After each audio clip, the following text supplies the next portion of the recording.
I am Stephen Mayer. I'm a concert pianist and a pedagogue, and I have had a long and varied career that is continuing here now in the state of Colorado at the Lamont School of Music. I've been here for about 12 years, and what led me here? Well, that is a long story. Several lives in succession. I'll start off by saying that I was fortunate enough to have been born right in Greenwich Village in New York City.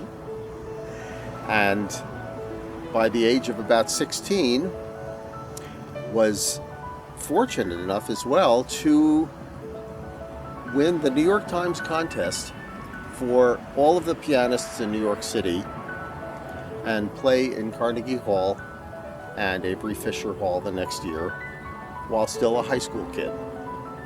It kind of went to my head, and what was in store for me was Juilliard. I arrived in Juilliard and I found out that, well, there are a few other good people besides me in the world, but that's part of the education. I learned to practice 8 hours a day. That wasn't easy, but I started to do it.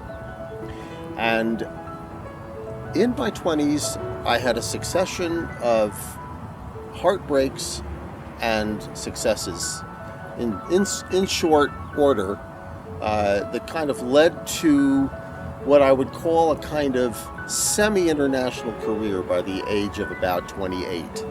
I was beginning to play with major orchestras in Europe and in Canada and all through America.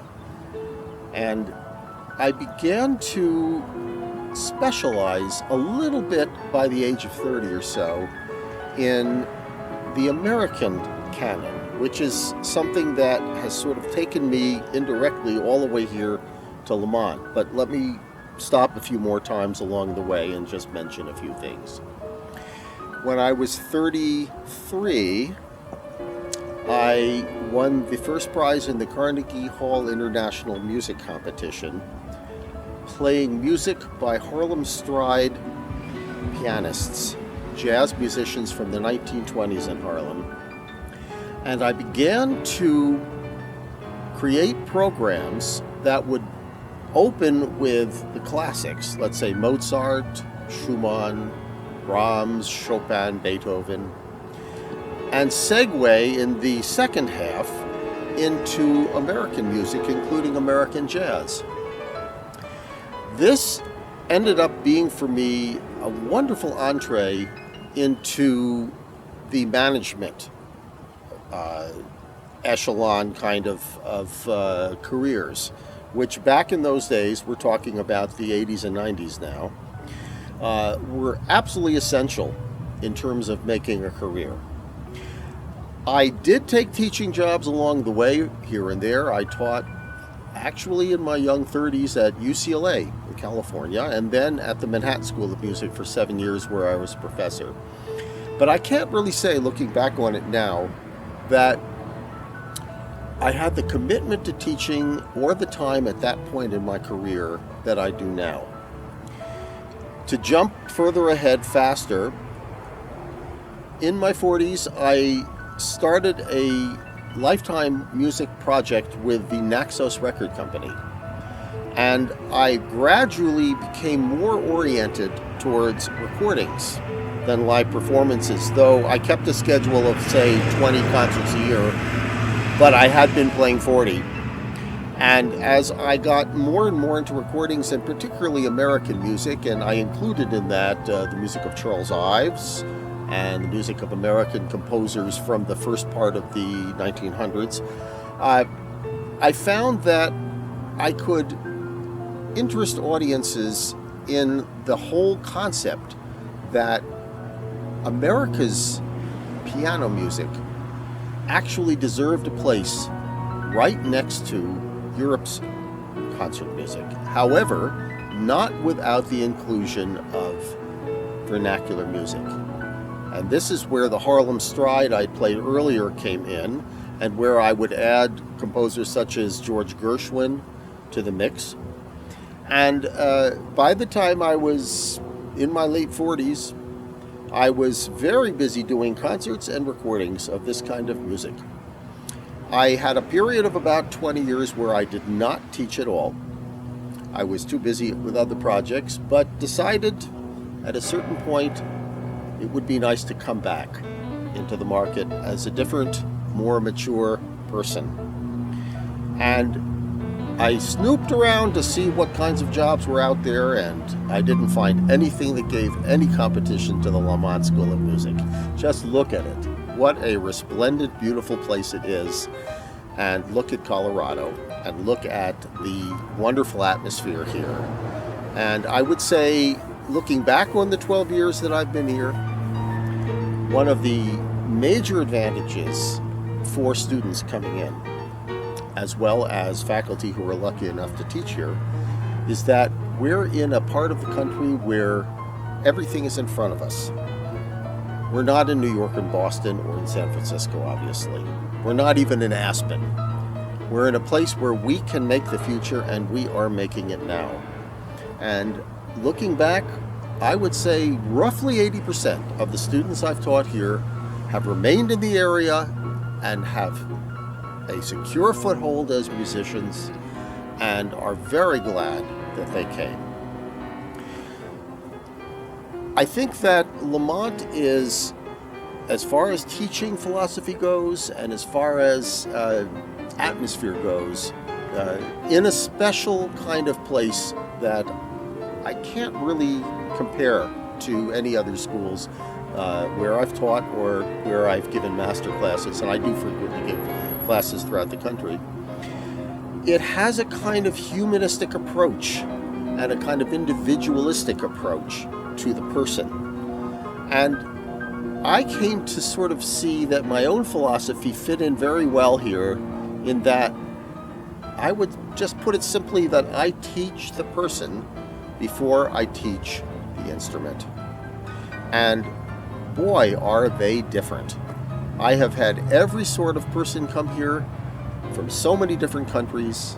One of my jobs is to recruit, and in my tours and in my concerts throughout the world, I always give classes and try to interest people in Lamont who I think would be good candidates.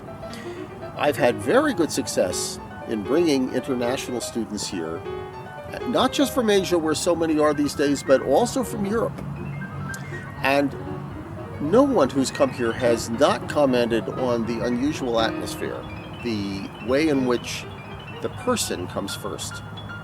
And I think it's so deeply kind of rooted in the philosophy and in the way people interact here that we don't even think about it, because we're all involved in the nitty-gritty of the teaching and of the performing. But looking at it from a distance, I would say that it is what makes Lamont stand out.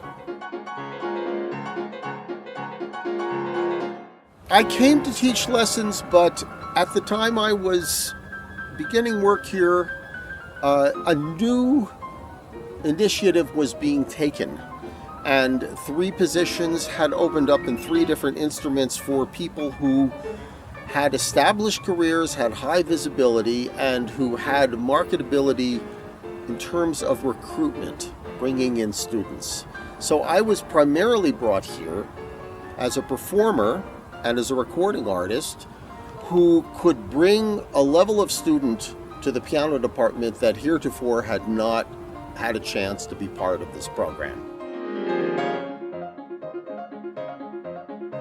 I'm very proud of them, actually. I'll just say what comes to mind. Right away, I think of someone I taught in my very first year, a girl from Bulgaria named Gergana Argirova, who actually founded a music school in London and is very successful now in pedagogy and in performance in the UK. And I never would have believed that that would have been her eventual home, but I knew that somewhere would be, and that she would do something big. Other students, many, as I'd mentioned, are right here and have very strong private studios. Some have won a number of prizes. I'm very proud of my recent student, Vincent Yang, who won just about every prize you can in Colorado for piano, including the MDNA piano competition.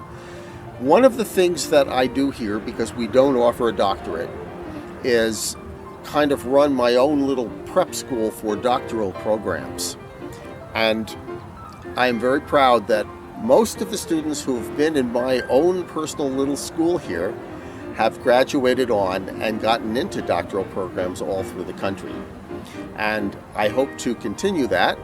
And until the time comes when a doctorate is part of our education, at least my own private prep school exists. The fact that we have such a beautiful facility, the reaction of many well-known performers here who come for master classes is, am I in a music school? I thought I was in a beautiful country club somewhere. This fact permeates the daily life of our community.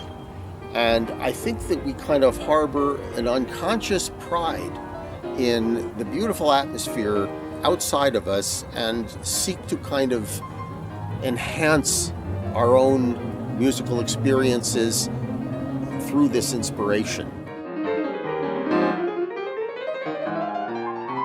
I think the humanistic approach to education here, the idea that the individual comes before the subject, is really refreshing and kind of very needed in this terribly competitive, scale-oriented existence that we live today. I feel that this is sort of an area of remove and repose for looking at the whole human who performs and who may take in the music and disseminate it for the rest of their life in so many different ways. We're not burdened by the narrow view that is so prevalent in the music profession. We are open to all and every way that music can be expressed and that the person can express it.